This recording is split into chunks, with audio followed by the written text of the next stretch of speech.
I am Jabri Harrison. If you guys don't know who I am, author and speaker. And so I just want to tell you guys a story. So I'm going to walk you through. A lot of my friends, they tell me I'm a storyteller. So every time that I talk, you're going to probably hear a story. I tell parables, and that's how I tell my life. So that's just how my brain works. It's a weird thing to tell stories constantly. People are like, why didn't you just tell me off that? It's funner and you get more entertainment out of the story. And people connect to stories.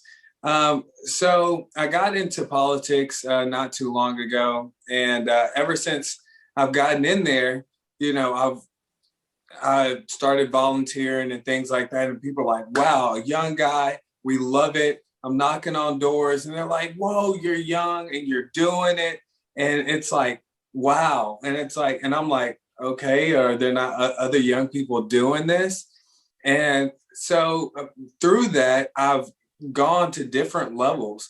I got invited from being a young, on fire guy. I got invited to be up at the Capitol. And through that experience, I got other experiences. I even got asked to run for vice chair of the Young Republicans in Rutherford County. And so I am now the vice chair of the Young Republicans in Rutherford County. And they asked me to do that so I could connect to younger people. They're like, we need younger people in politics. And so through more experiences today, I got to go to a state executive committee meeting, and it was awesome. There were elected officials and, the who's who of the Republican Party. And the little gossip, you heard through the grapevine, the water cooler talk was, man, you're young, and that just sets me out in a room. It's like, who is this young guy? And the question that I keep on getting is, how can we get younger people involved?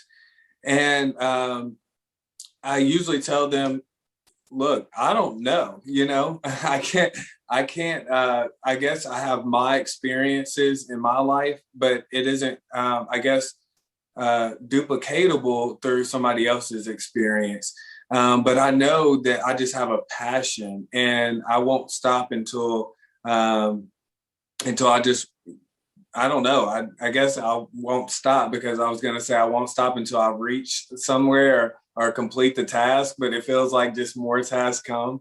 And I told somebody the other day, I was like, you'll never have to question whether or not you have a purpose, because if you don't have a purpose anymore, you probably won't be here anymore. God will snatch you out.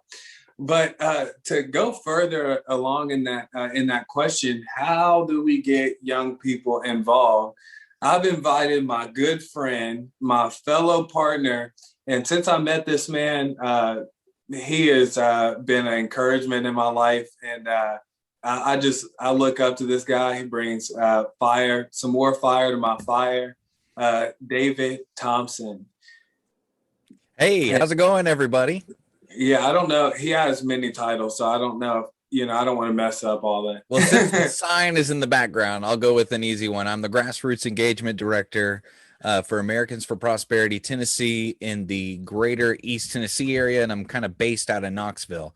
But that involves working on state policy and federal policy, but like where my heart is in the state of Tennessee and what goes on around here, and then encouraging folks like yourself and local elected officials and things like that, local community leaders. That's where my heart is, no matter what my job title has been, is Tennessee, encouraging people to do more, And I volunteer with AFP, and I love them. I don't know about any other states, but Tennessee, AFP is the best, and they're awesome. And so with the young people thing, David's like, we need more Jabris. Yeah, we do. And I think that, with Heavenly Dose, we believe that everybody has a unique purpose. So the world wants you to fit in the kingdom, we want you to stand out. So I don't think we need more Jabris, but we do need more people like you to fully express everything that they have on the inside of them. And so we got to get up and get active. And so I wanted to, there was a couple questions on my mind. And I just want to kind of, this isn't scripted or anything. We're kind of going off the cuff. And I think both of us are good at this. We're like off the cuff people. Do you agree? Oh, yeah. Yeah. And so I guess the first question is, what is the big disconnect between the older generation and the younger generation? I hear that all the time. And I was talking to you earlier, and a lot of times older people apologize and say, hey, I'm sorry, my generation has let you guys down. And, I really don't know what the disconnect is between the older generations and the younger generations. I know that technological. Oh, technological. Okay. It definitely makes sense of, how we were raised up with technology, and they were outside, climbing trees and eating dirt. But I think that I'm a person that definitely believes that there's always a bridge that you could connect with people. And there's more in common than we have not in common. So what are your thoughts on like the disconnect, if there is one? Well, I think some of them are natural and are things that any multi-generational institution, not just political institutions, but other multi-generational institutions have to deal with. I think the major disconnect is, between people in their early 20s and people in their 50s and 60s, there's usually a whole generation of time distance gap there. And then in our case, that's augmented by the fact that the boomer generation of folks was one of the largest generations of people, not just in the United States, but worldwide ever in human history, like the largest amount of babies in the shortest amount of time ever in human history. So that's a large group of people. And I think even still, they're the largest demographic in the United States, even though some of them have passed, obviously. Then there weren't that many people in the in-between, people we call Gen Xers, not nearly as many as the boomers. And then there was an explosion of population, a lot of babies again in the 80s. So there's these two large groups in society, millennials and baby boomers, with not a whole lot of, not the same proportion amount of people in between them. But also, too, so that's just a natural occurring thing. There's nothing anybody could have done to stave that off. But also there's the natural priorities of people in different age groups. People who are older are trying to preserve things. They're trying to make a legacy, something that lives beyond themselves, because they figured a lot of great stuff out and they have a lot of wisdom, and they're trying to make it kind of concrete so future generations can enjoy it. That's a lot different priority than someone in their 30s, 40s, and 50s. It's about, the Gen Xers, that space of like, I have a family to raise. I'm in the middle of my career and trying to get as much income put away for retirement as possible. And, I don't have a lot of disposable time. So there's another gap, another natural gap there. People who aren't as busy with politics because they're busy with career and family and moving up the corporate ladder, so to speak. And then younger people's priorities are a lot different than both of that. It's like, way up here is like, have fun, right? Have a good time. And right below that, if they have any maturity, is ambition, and a ambition lacking context, just kind of like open general ambition. Like, I know that I need to accomplish more than I'm accomplishing right now. And that leads some of the more mature younger people into politics in a natural way. That priority of I'm trying to accomplish something is totally different from the older person who has disposable time and income. I'm trying to preserve something, make concrete for future generations. Even though there's this weird intersection point where young people in their 20s and then people in their 50s and 60s enter politics a lot of times around the same time. It happens and it happened last year. It happened during the 2016 political cycle. Yeah. It happened in 2008 when I first got involved in politics. And I think there's, like you said, there's more in common than people give it credit for. Now, that's just where people meet. Hello, my name is Jabri, and I'm David. There's so what we've talked about at this point is all the naturally occurring stuff. Now where choice, where the human being, the individual comes in here is, does the young person mature beyond just ambition to seeing ownership in their community? Does the young person mature beyond ambition to, my goals are higher than like get a picture taken with a sitting senator or with the governor? Is it because like, I want to make a better community, I want to make a better state, and I want to make a better United States?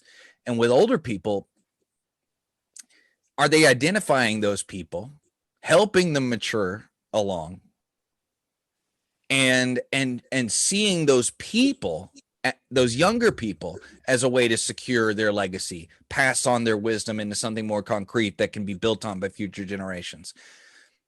That's really good. I don't want to. Those two things are very rare for a younger person to have ambition beyond kind of like a retail fun politics ambition.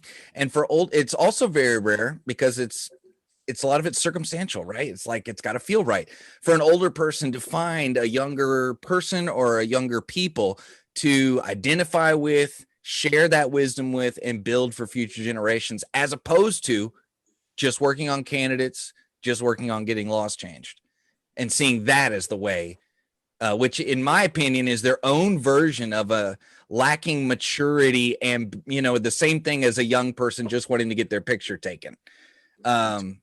It's just, it looks different because it's separated by a couple generations and experience and resources. Older person has a lot more resources than a younger person. So I'm going to stop you right there, not to derail the train, because I think you're going in the right direction. It's to slow it down, because I think this is a key nugget that you're speaking on, is like the maturity part.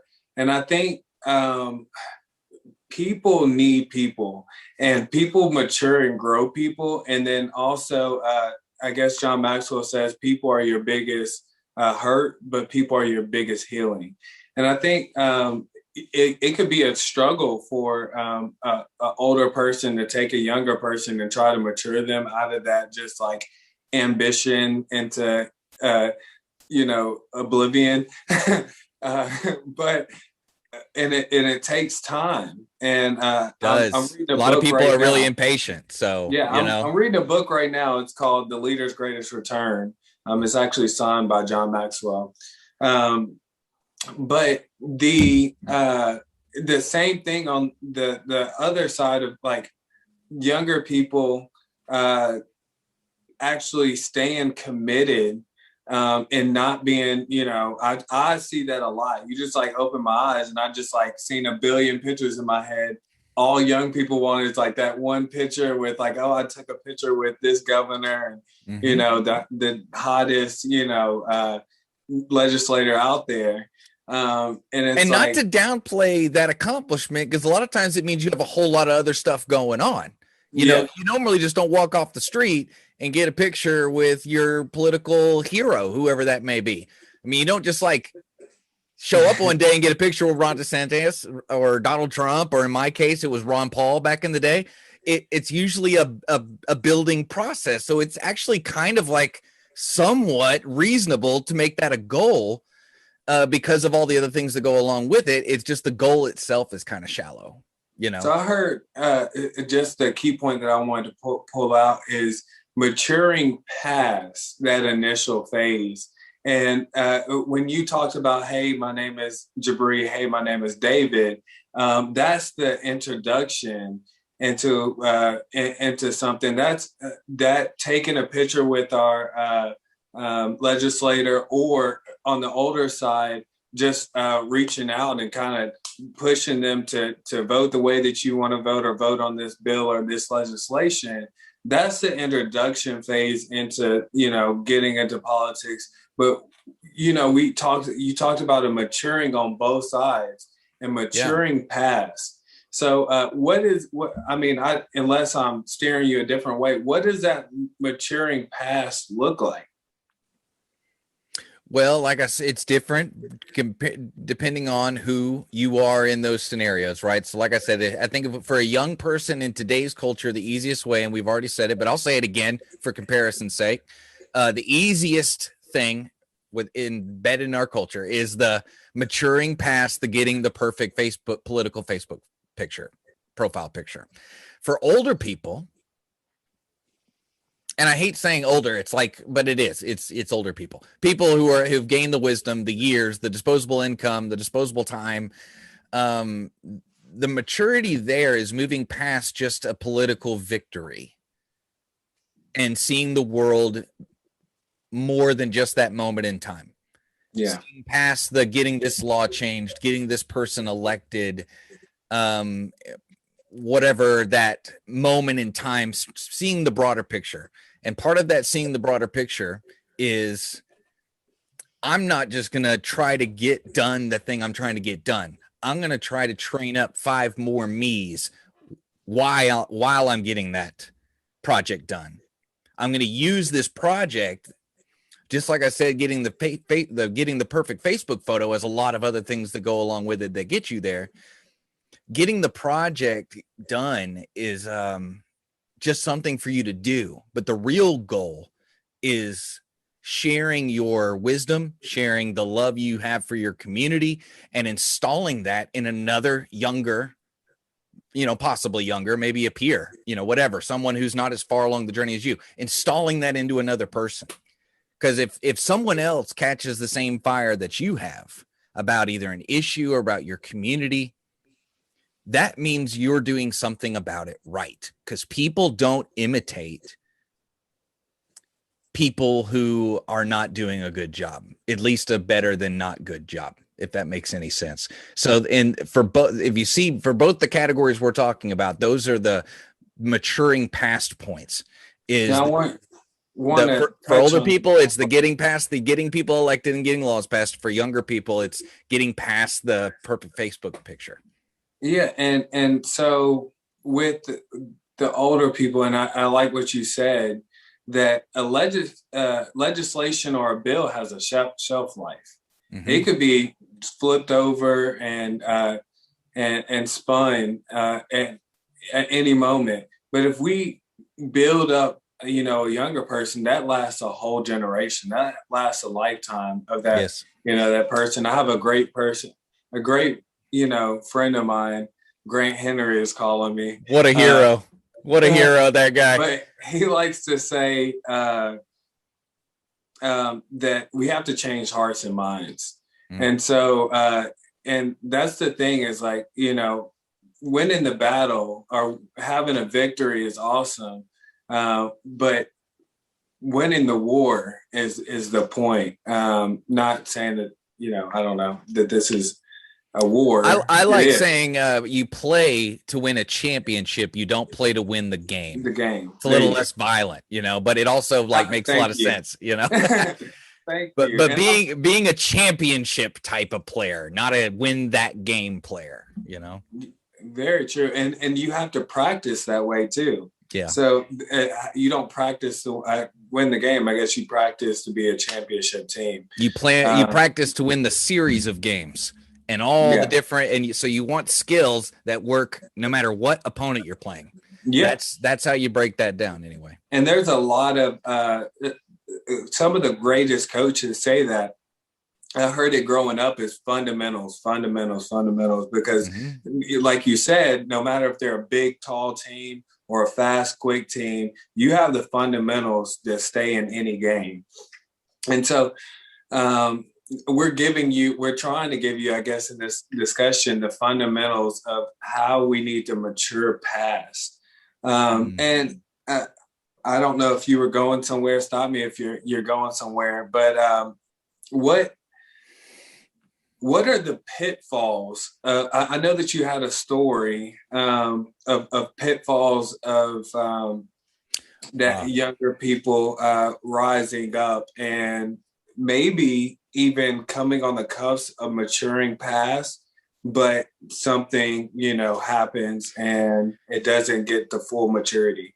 Yes, and I've been in Knoxville for a long time, or the Knox County area for a long time, and I have seen, generations of young people kind of rise and then become more nihilistic or cynical, which those would be the two pitfalls of going beyond the Facebook photo plateau that we were talking about earlier. So something that's scary about going beyond the Facebook photo plateau is that means you really got to care. You're not just doing it for superficial reasons. You care about outcomes. You're emotionally connected to these outcomes, whether it be about getting a law passed or getting a candidate elected or whatever. And the two, anytime you have a goal or an ideal and you don't meet it, the two biggest things that I think that can come out of it, pitfalls, are cynicism and nihilism, both of which have something to do with losing that ability or being too afraid to care again, like being hurt by the situation and then staying away from situations where you got to buy in so you don't get hurt again. And that can happen in anything, not just politics, but especially in politics. Politics is so personal. So I was on the radio back in the day, and I remember there was just a whole community of people in their late 20s, early 30s that had moved beyond the Facebook photo plateau. I apologize if you're coming in midstream and I just keep referring to this thing. You don't know what it is. Go back to the beginning of the video. I'm not explaining it again. But I'm going to keep calling it the Facebook photo plateau. They were moving on past that. They were working for candidates. They were running large groups and going into this 2016 political cycle. Because they weren't focused on mentorship, because they weren't focused on community, they were focused on that. They still had the same kind of immature ambition to gain notoriety or to win, right?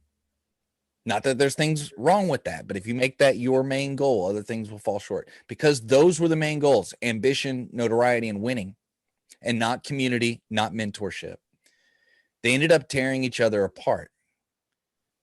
These were all friends, and I hate to not use specifics. I just don't want to bring in people's names, but they were all either working for candidates, working for organizations, and they got on different sides of different races, and they did personal attacks.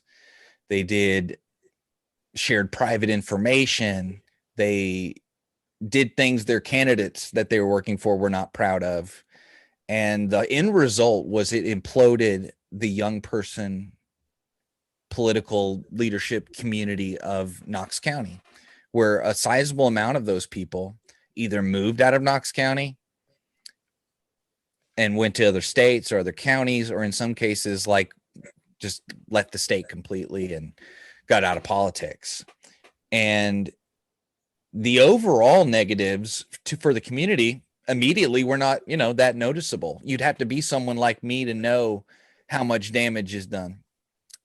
But the end result is there were a bunch of people who could do stuff, and now there's a couple people in my age bracket who can do those kind of things. And there won't be a larger amount in 10 years. We're starting to build it back up now, but there won't be this larger community of people in their 40s training up the people in their 20s. There'll be a smaller amount of people. So it's a compounding negative, that kind of thing, when it happens like that. And I know I'm using a lot of non-specific words, but it was really sad because it didn't happen overnight. These people didn't get off the what I call the bench and get out and care about things just out of nowhere. It took time. It took years. And then there was this plateau with an election where People weren't focused on community, weren't focused on mentorship, and they destroyed each other. And I'm sure that people older than me can relate to this. I'm sure they've seen it happen in either their regular communities or their political communities, where short-sightedness and playing for just that one game, right, instead of playing for the whole championship, where it wasn't just about not winning. It was about how devastating and compoundingly bad the loss could be, and it just goes to show there's something way more important than winning. And in politics, it's, you got to do stuff you're interested in, obviously, or you wouldn't do it. So pick an interest that you like. And this is my advice for young people. Pick an interest that gets you out of bed in the morning, otherwise you won't do any work on it.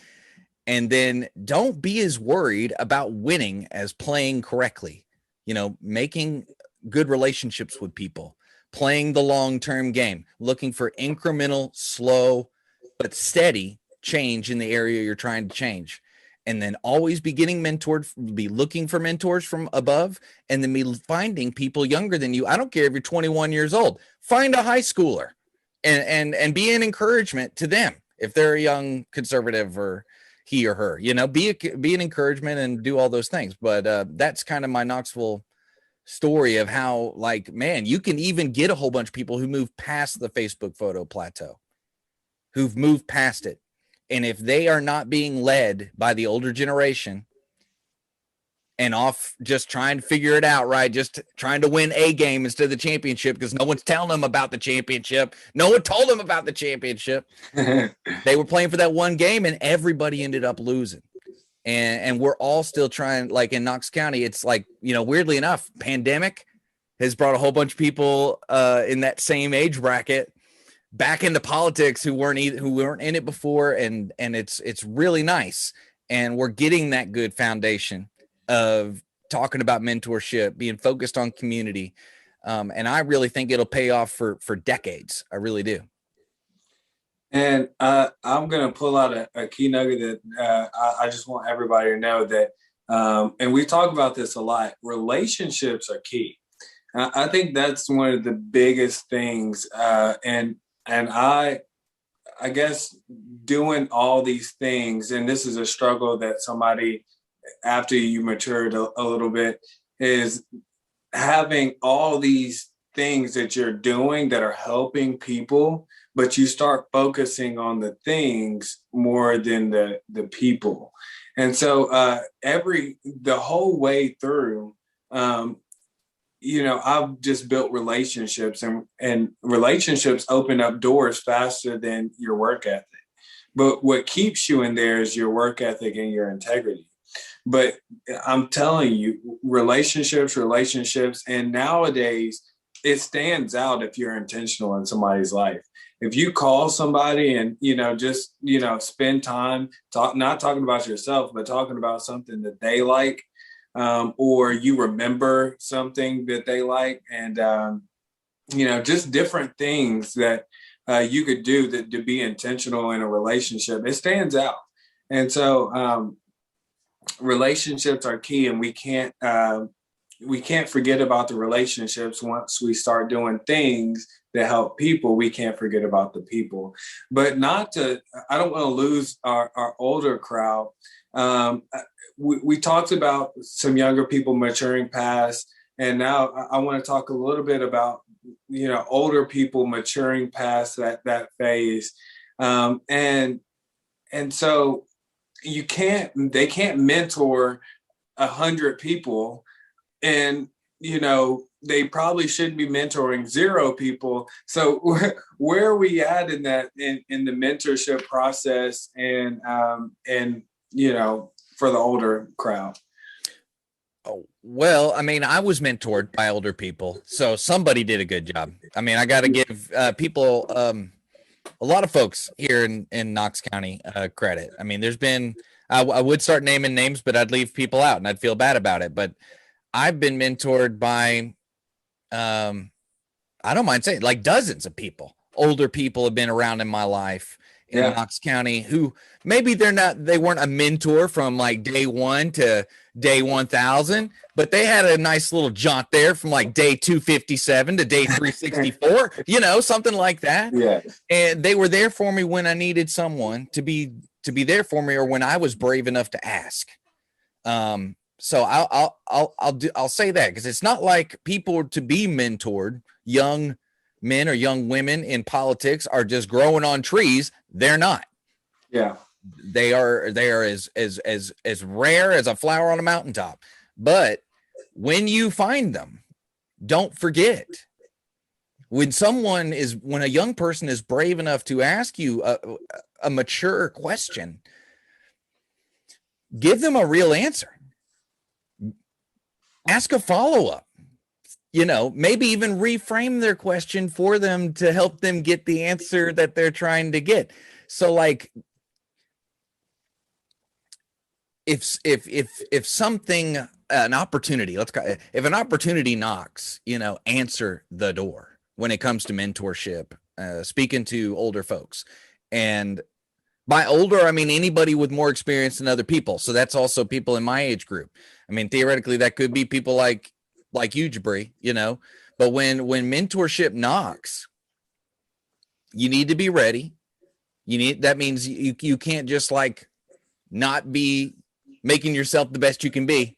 You need to be always making yourself the best you can be, so you can be ready for when that opportunity comes. But it's so rare these days. Like, you just don't have the luxury to not pour into young people for the future. We don't have that luxury. There aren't just other people doing it, and there aren't that many young people who care about the future. So when it happens, be ready, and then, for goodness sake, pour into them as much as they'll let you, and eventually that'll have its ceiling, or they'll mature past the point of the kind of thing they were trying to figure out or what they needed help with, and you can let them go like a new bird flying from the nest, But be ready, and then take advantage of the opportunity when a young person needs some mentorship. And I think in some cases, even beyond that, if you want to be a super person, keep your eyes open for people who are formulating those questions and don't even know to ask them yet. People with talent, or people with, I don't have a better word for it than bravery. People who you see have an interest in politics and a little bit of skill, maybe even just a little bit of desire, maybe not even skill. Help that person. Instill the love you have for your community in them. And then maybe another, just get into the heart of it, Jabri, really. Maybe even sit down and ask yourself, why do I do this? Why am I in these groups? Why is politics a thing for me? Figure out what that why is. Try to condense it into a couple sentences so you could share it with people. Yeah. Especially younger people, because they need a reason besides the Facebook photo plateau.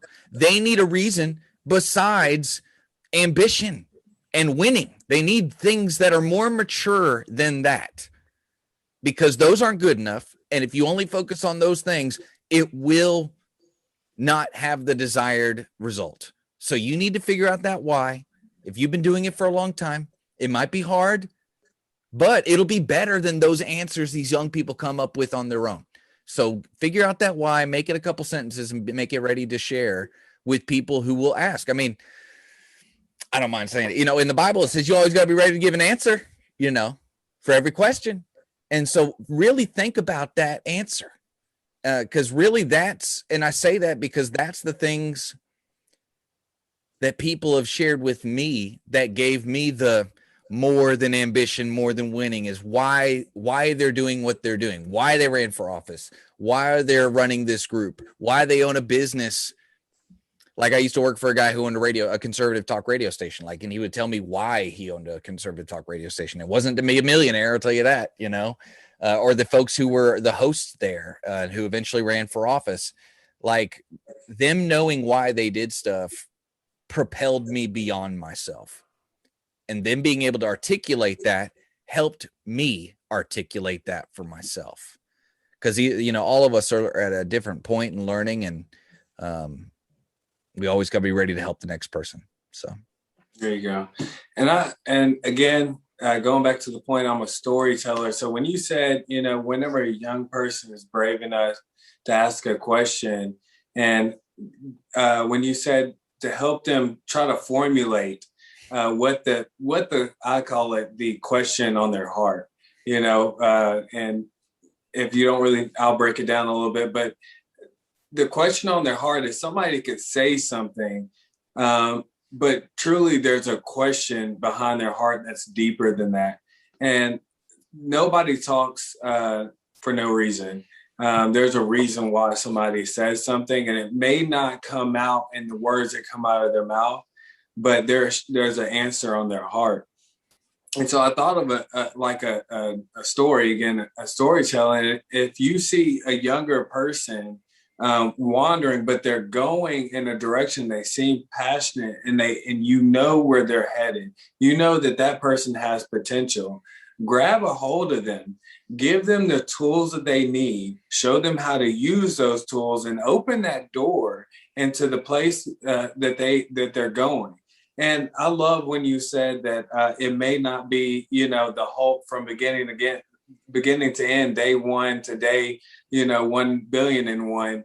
But it may be these, 58 to 103. And I had, dozens, like you said, of those people in my life that have done certain things.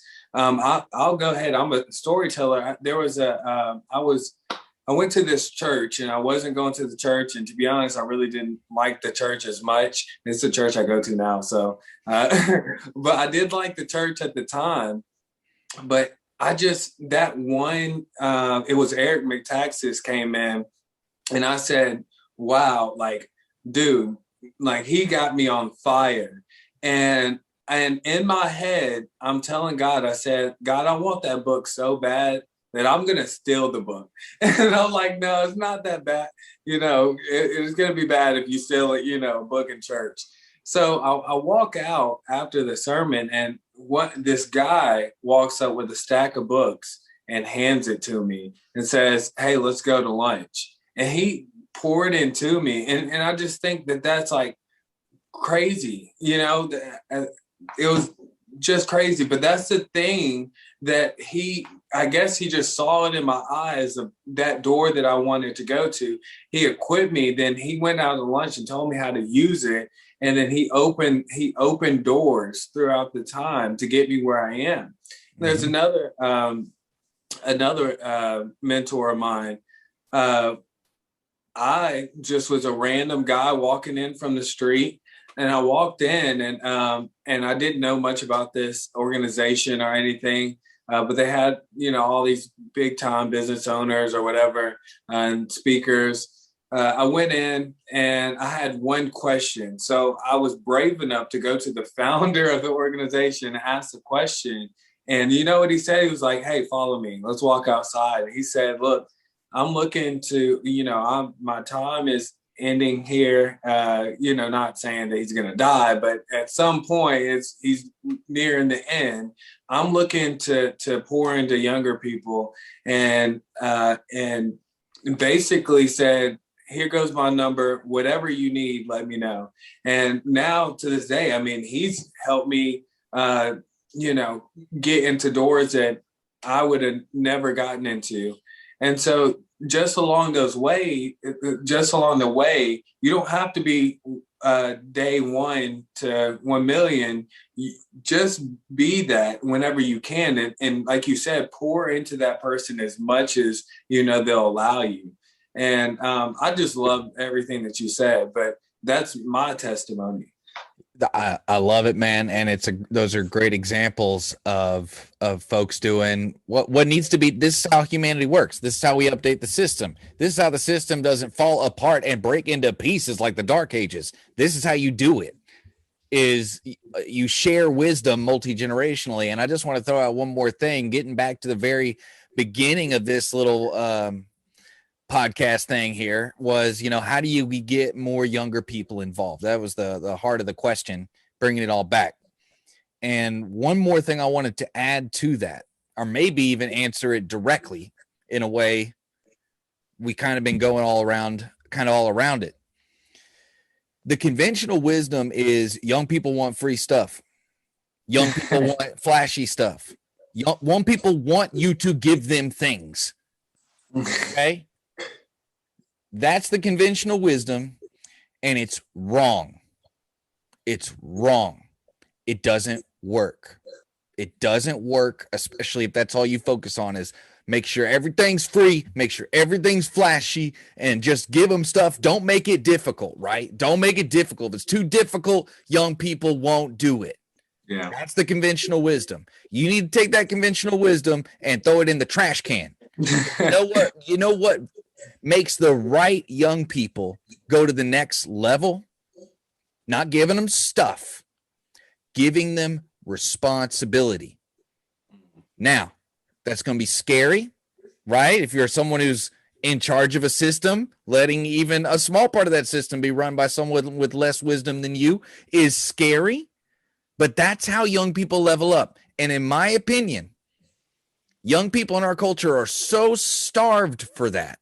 They light up when you talk about the things they could accomplish if they work. The right ones do. Not saying there aren't a healthy, because I think it'll always be a young person thing to want to find Pleasure Island, right? To want, from Pinocchio, where, everything's free and whatever. But just like in Pinocchio, it will turn you into a donkey, or the other word for donkey. But anyway, like what really makes young people light up, the kind of people you want to be running your institutions in the future, is being creative with the responsibility with a purpose, right? Like, I see this is the thing that needs to develop in you. Here is a task that if you accomplish, you will have more of that thing that needs to develop in you than you did before you had that task. So it's not just encouragement. It's not just patting them on the head. It's not just whatever. It's also saying, okay, see this little chunk of reality? This is your little chunk of reality, and you're responsible for it. If it messes up, it's on you. If it flourishes, it's on you. And there's something for you as a mentor to teach from either one of those outcomes, whether they destroy it or whether they make it flourish. There's something there for you as a mentor to share, because guaranteed you've had little pieces of reality that you've been in charge of that have flourished or have tanked, and you can share your wisdom about that. So I just wanted to throw that last thing in there. We hear so much today with young people about rights. I think young people are over the idea. It's like, okay, I get it. Everything's free. I get it. Okay, whatever. All that's done is made everything not valuable to young people. So what is valuable? The stuff that is not free, the stuff you got to work for. And that's always been the case anyway. But there's this crazy dynamic where that's even more on a pedestal now, even if a young person doesn't even know it. It speaks to their needs. And it's definitely it's a way to get people to level up beyond that Facebook photo thing, is to give them responsibility, give them a job, give them a task, give them something to watch, or give them a garden where, things can thrive or things can die. And then you can teach them about how they did. But anyway, I just wanted to throw that out there and say, that's how we get younger people involved. Responsibility. That's now. What. I'm going to disagree with you just one penny. And okay. I know we have love, so we could disagree. Mm-hmm. I think wisdom should be free. I think you should drop those nuggets, throughout. And that should be one of the things that is free in that process. But to add on to what you said, the story that I was just talking about, and he said, I'm going to take you underneath my wing. This guy literally gave me a big responsibility. Actually, I'm in charge of an executive group in Murfreesboro. This is the biggest city that they have. And he's like, yep, I want you in charge of it. And everybody else kind of got their hand held through the process. They got, trained up. They got, he goes into their groups and kind of goes with them. I just got dropped in there, and it's like, he hasn't been to my group one time. He's like, look, you got this. And then I'll call him. I'm like, look, I'm struggling with this. And he'll tell me, his experiences and things like that. And another thing is being up at the Capitol the last day was Wednesday, and a lot of the legislators in the LAs were like, "Man, you handled yourself well up here." Even Tori gave me State director of Americans for Prosperity, Tennessee, by the way. Yes, great person. Gave me encouragement, and it just felt good. Like, man, I didn't know that I was handling myself up here. I felt like I was drowning, but they noticed that everybody else kind of had the handheld, their handheld the whole way. And my leaders, for personal reasons, didn't go up this session. And I was up there kind of with my group by myself, and just got thrown in there. And that responsibility, it lit a fire. If every, I guess I wouldn't have learned so much or been so passionate if I would have been walked through the process. It would have probably seemed a little boring, but it made it a lot more fun, I guess. I mean, hindsight. Or meaningful is another word, maybe more meaningful. To feel like you got, you're in the fire and you have to find a way. Cause I mean, I could walk away or I could, come out of the fire. And so, and I think that responsibility piece that you talked about of giving them responsibility has been, for me, the biggest thing. And I see younger people grabbing hold of that responsibility, and they take, and that's the key in delegation, is now you take responsibility of it. Now it's your baby. Now, you get emotionally involved on it, with it. It matters to you. And so I think that's a big key. And I think you dropped that in there, because man, I love David. I call him whenever I have like these ideas just floating around in my head, and he just like, I don't know why, he just grabs them and puts them together and like, this is what this is. And so during this conversation, that's kind of what I had, these ideas, and they were all like around, but now he's pulling them together. And this is good stuff. So I hope that anybody that's safe to this point is seeing this as value. Well, it's been valuable for me. It's always valuable to talk about a better way to do community. It's always and because these are things, now that I've said them out loud, I got to hold myself accountable to them as well. So it's good. And I hope that it is a continuing conversation, because I guarantee you, in politics, things are cyclical. And so we will be having this conversation again in 2 years. We will be having this conversation again in 4 years, because these events bring new people into the party of all age groups, not just party, whatever, into this space of our culture of politics and self-government and things like that. But anyway, thank you for the opportunity to speak with you today, Mr. Jabri. And I look forward to I hope we could do it. There you go. We finished each other's sentence. We should do this again. And it was definitely insightful, right, for both of us. And now I guess, we talked a lot about older people maturing past and mentoring. I'm 25 years old and I love mentoring. And so I think that's something that even I think you should mentor along the way. While you're being mentored, you should always be mentoring. So I was just telling a college student to find, he's a junior, and I'm like, you need to find an incoming freshman next year when you're a senior, who's of similar interests. He's in one of those politic type social clubs.